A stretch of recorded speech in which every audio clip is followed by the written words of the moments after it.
Iran युद्ध का पूरी दुनिया पर जो गंभीर असर पड़ रहा है उसी से जुड़ी। युद्ध से तेल, गैस, कोयले की सप्लाई चेन प्रभावित हुई। दुनिया भर में ईंधन की कीमतें रिकॉर्ड स्तर पर पहुंच गई। कई देशों में एनर्जी लॉकडाउन जैसे हालात हैं। यूरोप, अमेरिका, एशिया के देशों में महंगाई बढ़ती नजर आ रही है।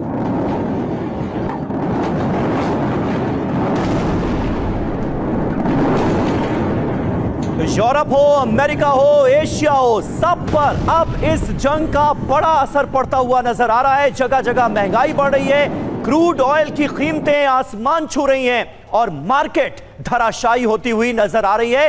डोनाल्ड ट्रंप के फैसलों के बाद, इस जंग के बाद जो असर पूरी दुनिया पर पड़ रहा है, आज उसकी विशेष तौर पर करेंगे बात। जी हां, तो ईरान जंग और दुनिया तंग। डीजल, पेट्रोल, सीएनजी, पीएनजी, ये सब कुछ अब महंगा है, महंगाई बढ़ गई है और इसका सीधा असर हर चीज पर है। और सामानों की ढुलाई की लागत में बढ़ोतरी हो गई है, इससे भी महंगाई बढ़ी है।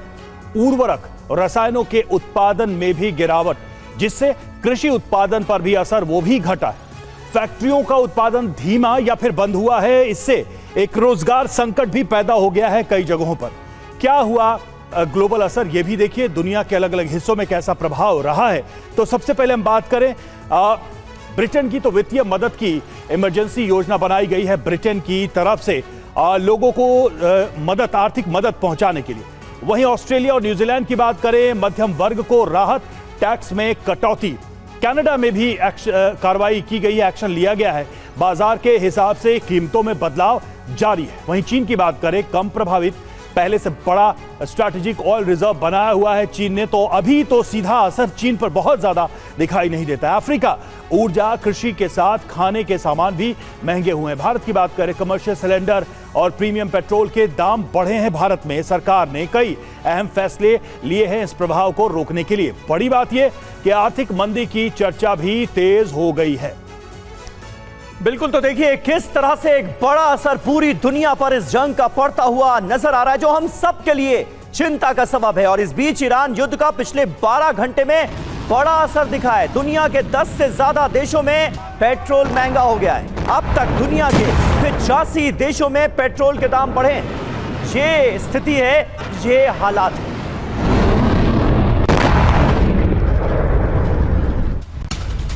और अमेरिका में पेट्रोल की कीमतों में उछाल आया है। जी हां, $4.19 प्रति गैलन पहुंचा है दाम। और तेल बाजार में अस्थिरता से कीमतें बढ़ रही हैं। अमेरिकी उपभोक्ताओं पर आर्थिक दबाव बढ़ा है।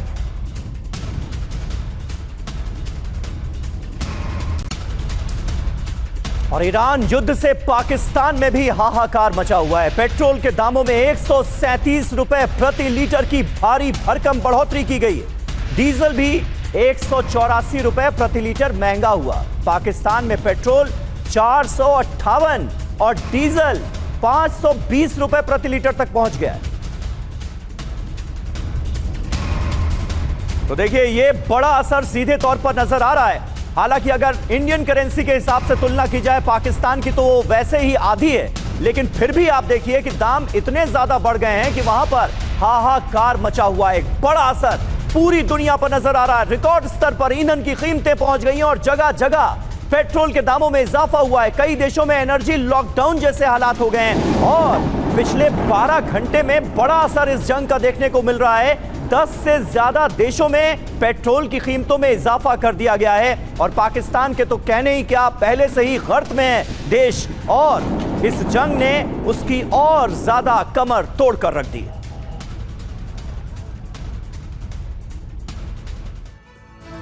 तो देखिए 12 घंटे में किन देशों में फटा फ्यूल बम, आपको बताते हैं क्या हुआ है किन देशों में। सबसे पहले पाकिस्तान की बात। पेट्रोल और डीजल के दाम 42% तक बढ़ गए, 42%। संयुक्त अरब अमीरात यूएई 30% से 70% तक की भारी वृद्धि हुई है। ईंधन की कीमतों में लगभग 30% का उछाल देखने को मिल रहा है। बिल्कुल ये इंपैक्ट हम आपको बता रहे हैं। और दूसरे देशों की बात करें तो चेक गणराज्य की बात करें, उछाल रोकने के लिए सरकार को दखल देना पड़ा है। रोमानिया की बात करें, बढ़ती कीमतों को रोकने के लिए टैक्स को घटाना पड़ा है। ऑस्ट्रेलिया कीमत कम करने के लिए फ्यूल एक्साइज। जी हां, तो इस तरीके से अलग अलग देशों में कदम उठाए जा रहे हैं इस इंपैक्ट को कुशन करने के लिए, रोकने के लिए। जी हां, तो कई अफ्रीकी देशों में एक साथ बढ़ोतरी की गई है। चेक गणराज्य, Malawi, Tanzania, Mauritania, Gambia, Botswana, Mali, इन सभी देशों में एक साथ बढ़ोतरी कर दी गई है। हमारे साथ तमाम खास मेहमान मौजूद हैं और दुनिया भर की स्थिति प्रोफेसर दीप्ति तनेजा हमने अपने दर्शकों के सामने रखी है कि किस तरह की आर्थिक चोट का सामना आज की तारीख में इस जंग की वजह से दुनिया को करना पड़ रहा है। लेकिन जंग तो अभी भी जारी है, दूर दूर तक इसके रुकने के आसार नजर नहीं आ रहे हैं। तो आगे किस वक्त की तैयारी करे दुनिया?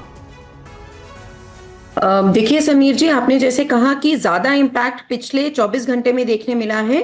कारण उसका ये है कि जब ट्रंप ने कल संबोधन देना था पूरे विश्व को, अमेरिका की जनता को, तो सबको शायद एक उम्मीद थी कि वो अपने आप को विजयी घोषित करके, जैसे वो एक नैरेटिव्स पे चलते हैं, और वो कहीं तरीके से किसी तरीके से युद्ध की समाप्ति की कोई घोषणा करेंगे कि एग्जिट प्लान बताएंगे कि 2 से 3 हफ्ते में हम यहाँ जीत गए, वहां जीत गए, कोई नैरेटिव बना के ही चाहे वो एग्जिट करते। लेकिन ऐसा कुछ हुआ नहीं। उन्होंने कहा बहुत कुछ, लेकिन उन्होंने काम की बात एक भी नहीं करी, और ये बिल्कुल नहीं कहा कि एग्जिट प्लान क्या होगा। अब देखिए, जो वैसे भी युद्ध की स्थिति बनती है तो इन्फ्लेशन होना और ग्रोथ रेट्स कम होना एक स्वाभाविक सी प्रक्रिया होती है। चाहे आप 73 की बात करें जब योम किपुर वॉर्स हुई थी, जिनको रमदान वॉर्स भी कहते हैं, चाहे आप 91 गल्फ वॉर की बात करें, 2003, 2011, 13, सब में बहुत मेजर इंपैक्ट इन्फ्लेशन पे पड़ा था। तकरीबन डबल से ट्रिपल इन्फ्लेशन की दरें पहुंच गई थी। अब यहां तो मिडिल ईस्ट खुद इंपैक्टेड है और बार बार रिफाइनरीज पर हमले हो रहे हैं, ऑयल रिजर्व्स पर हमले हो रहे हैं। तो ऑयल की सप्लाई स्पेशली यूरोपियन देशों में, तो यूरोपियन देश तो वैसे ही मिडिल ईस्ट में सऊदी से, यूएई से, वहां से तेल आते थे, तो वहां पे बहुत ज्यादा इंपैक्ट पड़ा है। यूएसए में खुद, जैसे कि आप भी बता रहे हैं, जो वहां गैसोलीन के दाम है डबल से ज्यादा हो गए हैं।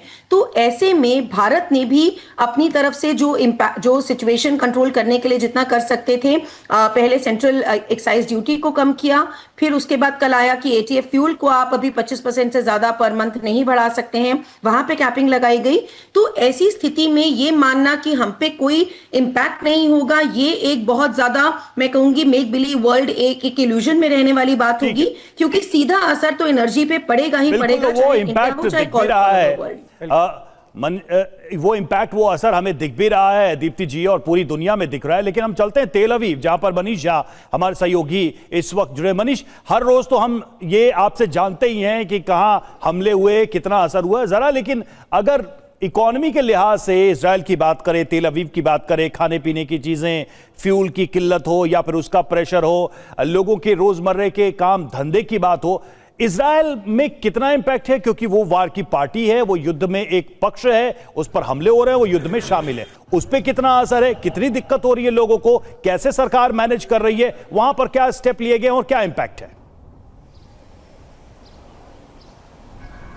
बिल्कुल रवि, और अगर मैं इसकी शुरुआत यहाँ से करूँ कि अगर मैं इस वक्त औसतन दुनिया के सबसे महंगे जगह पर हूँ तो गलत नहीं होगा। युद्ध का बहुत असर पड़ा है यहाँ पर, काम धंधे से लेकर पूरी अर्थव्यवस्था में, कारोबार और उन सब की हालत में। हर दूसरा तीसरा आदमी जो मुझे यहाँ मिलता है वो कहता है कि मेरा जॉब छूटा हुआ है, अभी मेरे पास काम नहीं है।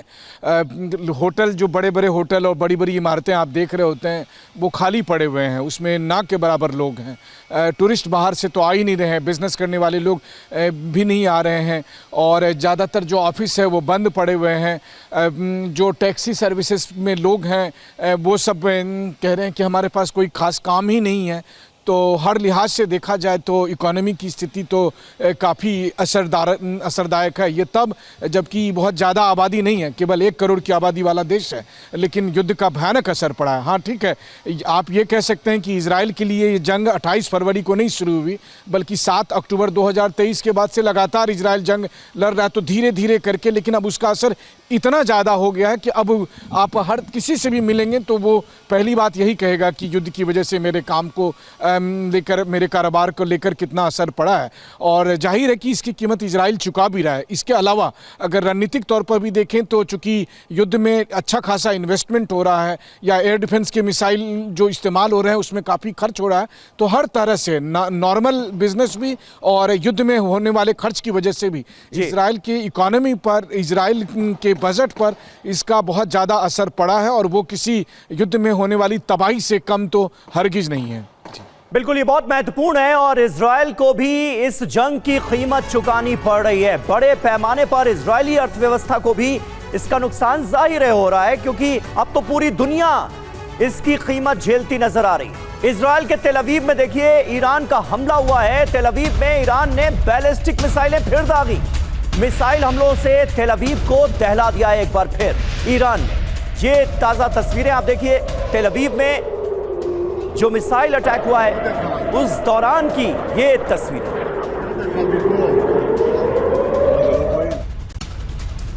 और इधर हूती का भी तेल अवीव पर भीषण हमला। सेंट्रल इजराइल में मिसाइलें दागी गई हैं, रिहायशी इलाके में मिसाइलें गिरी।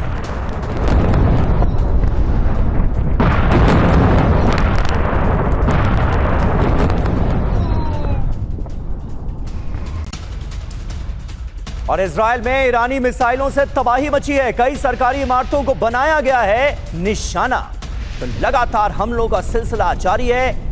ईरान का एक और हमला इजराइल पे, जहां सरकारी बिल्डिंग्स को, सरकारी इमारतों को निशाना बनाया गया।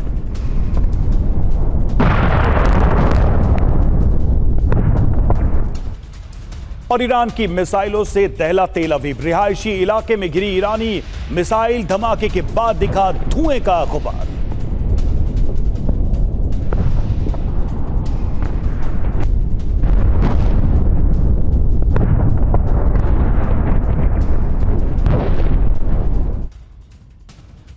और देखिए ईरान अमेरिका जंग का जो असर पड़ रहा है वो बहुत बड़ा है। दुनिया में तेल की कीमतें बढ़ गई। कई देशों में 50% तक दामों में इजाफा हुआ है। आप सोचिए किस तरह से इस महंगाई का बड़ा प्रभाव अब देखने को मिल रहा है। पूरी दुनिया में जो जंग का असर है वो सीधे तौर पर नजर आ रहा है। दुनिया भर में तेल की कीमतें बढ़ी हैं क्योंकि क्रूड ऑयल के प्राइसेस ही आसमान पर पहुंच गए हैं। कई देशों में 50% तक दाम बढ़ गए।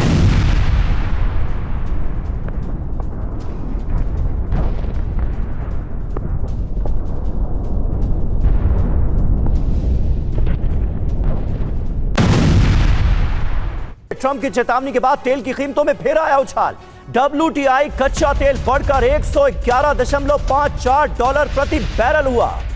ब्रेंट क्रूड ऑयल $109 प्रति बैरल से ज्यादा पर इस वक्त ट्रेड कर रहा है।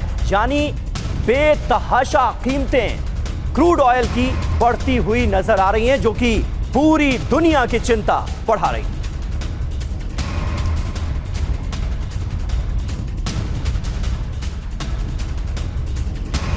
तो लगातार डे वन से इस बात की आशंका, इस बात के आसार जताए गए थे कि अगर यह जंग लंबी खिंचती है तो पूरी दुनिया को इसका असर झेलने के लिए तैयार रहना होगा। और अब इस वक्त दुनिया उसी मुहाने पर आ चुकी है।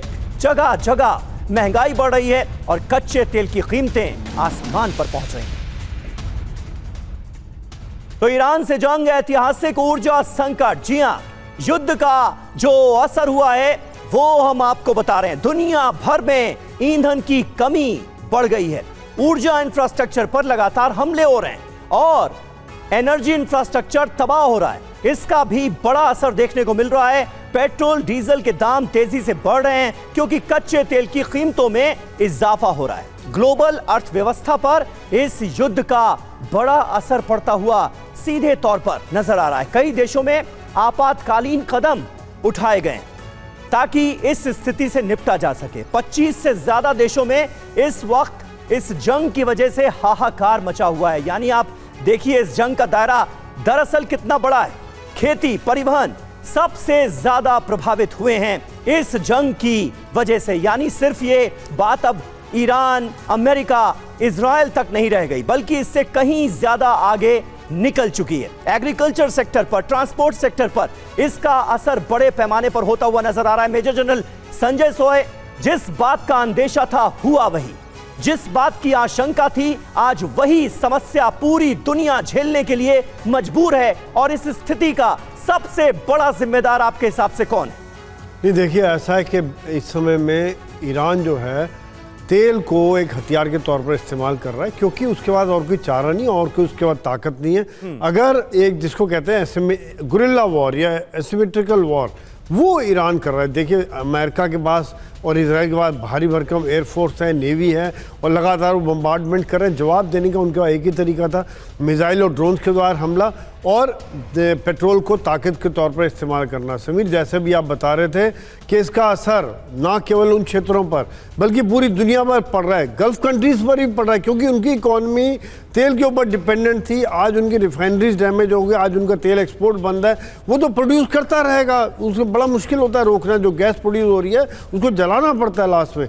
तो वो जो चीज़ है वहाँ पर उनका लॉन्ग टर्म इफेक्ट उन पर हो रहा है कि 3-4 साल उनको रिपेयर करने में लगेंगे। दूसरा, दुनिया के हर क्षेत्र पर असर पड़ रहा है। आज हमें नजर आ रहा है पेट्रोल और डीजल, जैसा भी आप बता रहे थे, खेती पर, फर्टिलाइजर पर, यूरिया की कीमत बढ़ गई, 30% कीमत यूरिया की बढ़ गई है। अमेरिका और ऑस्ट्रेलिया यूरिया पे, जो मध्यपूर्व से यूरिया आती थी, उसके ऊपर काफी डिपेंडेंट थे।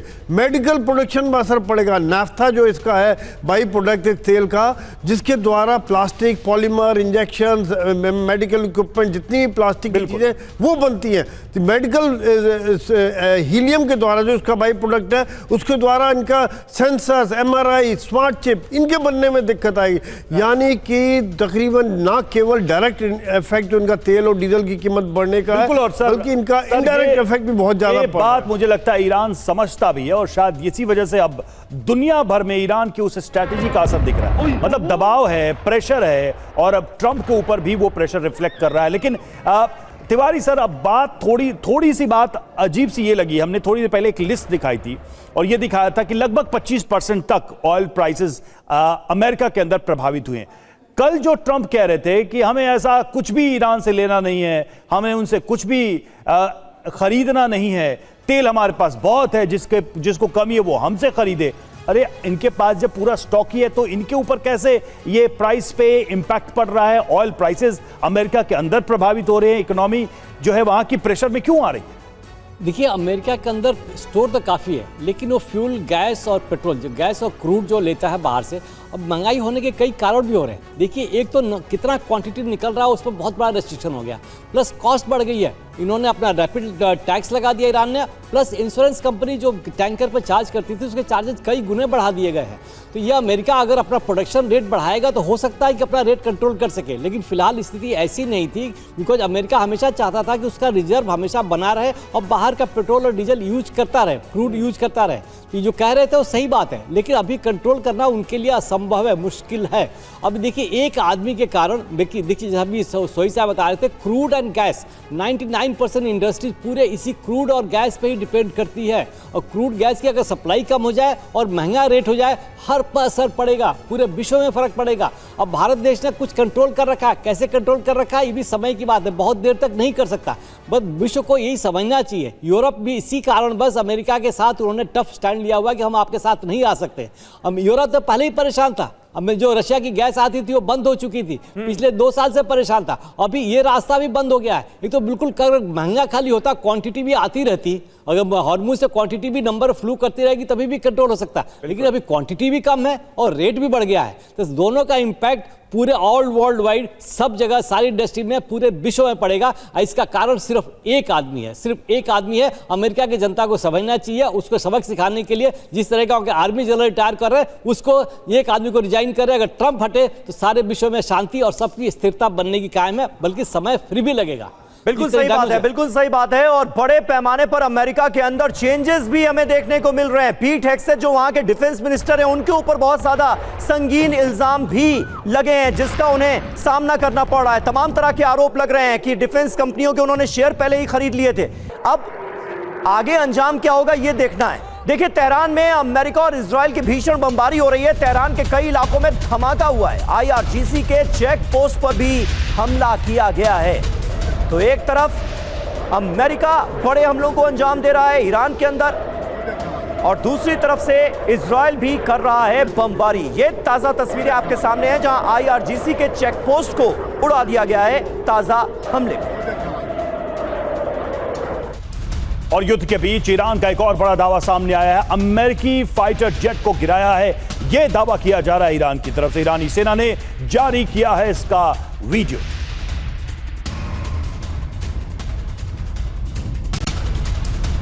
और वहीं सेंट्रल इजराइल पर ईरान का मिसाइल अटैक। ईरान ने क्लस्टर वॉरहेड से हमला किया है। हमले के कारण सेंट्रल इजराइल में मची तबाही, रिहायशी इमारतों को भारी नुकसान पहुंचा।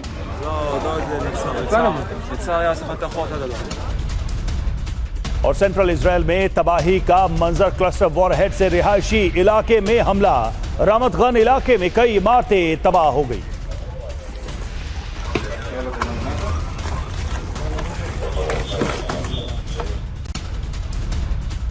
और अहम खबर तो इराक से भी है। इराक के इरबिल में भीषण तबाही हुई है। ईरान ने इरबिल पर ताबड़तोड़ हमले किए हैं। ईरान के मिसाइल हमलों से इरबिल एक बार फिर दहल उठा है। ये देखिए तस्वीर।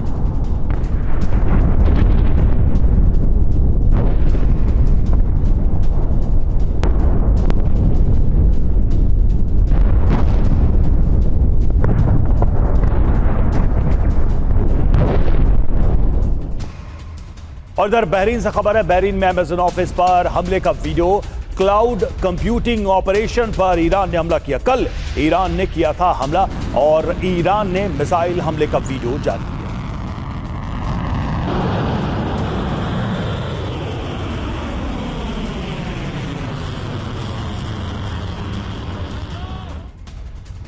और वहीं दुबई पर भी ईरान का बड़ा हमला हुआ है। IRGC की तरफ से इस हमले को अंजाम दिया गया। अमेरिकी टेक्नोलॉजी कंपनी पर हमला किया गया। ओरेकल डेटा सेंटर को ताजा हमले में टारगेट किया गया है।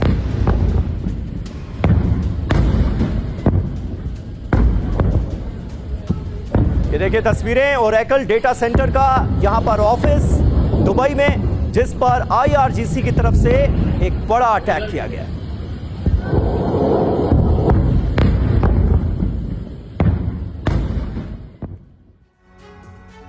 तो ईरान कर रहा है ताबड़तोड़ प्रहार। अरब में इंफ्रास्ट्रक्चर पर अटैक, अबू धाबी में अटैक हुए हैं, बहरीन में अटैक हुए हैं, दुबई में अटैक हुए हैं। और कहां कहां अटैक हुआ ये देखिए पूरी लिस्ट। अबू धाबी में अमेरिकी इस्पात उद्योग को टारगेट किया गया। बहरीन में अल हद औद्योगिक सिटी है, इसको टारगेट किया गया। इसके अलावा यहां की एल्युमिनियम फैक्ट्री को भी निशाना बनाया गया। दुबई में ओरेकल डेटा सेंटर के दफ्तर पर हमला हो गया। बहरीन में अमेज़न के दफ्तर पर हमला किया गया है। और याद कीजिए, ईरान की तरफ से साफ तौर पर यह कहा गया था कि अब अमेरिकी कंपनियों पर हमले होंगे, जो कर्मचारी हैं वो दफ्तर छोड़ दें। बड़ी बात यह है कि सिविलियन इंफ्रास्ट्रक्चर पर सीधा हमला हो रहा है। टारगेट पर इकोनॉमिक और टेक हब सीधे तौर पर नजर आ रहे हैं। खास बात यह है कि डेटा सेंटर पहली बार मिलिट्री टारगेट बने हैं। प्रोफेसर संजय भारद्वाज, आने वाले वक्त में इसका कितना बड़ा असर पड़ सकता है, क्योंकि अब हम देख रहे हैं जंग का दायरा बढ़ रहा है। पहले मिलिट्री ठिकानों पर हमले हुए, फिर एनर्जी इंफ्रास्ट्रक्चर पर